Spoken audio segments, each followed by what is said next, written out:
وزیراعظم عمران خان ایک روزہ دورے پر افغانستان میں موجود ہیں، جہاں ان کا شاندار استقبال کیا گیا ہے۔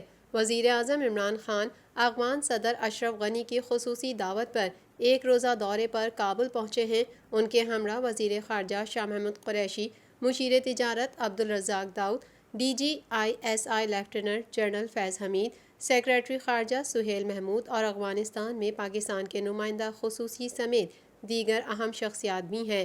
کابل ایئرپورٹ پر وزیر اعظم عمران خان اور وفد کا استقبال افغان وزیر خارجہ محمد حنیف اتمر نے کیا، جس کے بعد وزیر اعظم عمران خان افغان صدارتی محل پہنچے، جہاں افغان صدر اشرف غنی نے ان کا استقبال کیا۔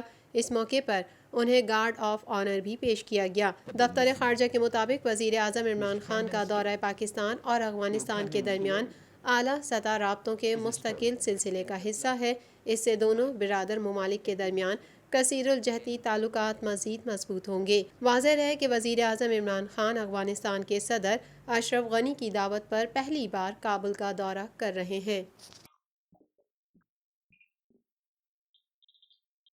پاکستان بھر میں نمائندگان کا وسیع نیٹ ورک، ہر خبر جاننے کے لیے دیکھتے رہیے TNN TV۔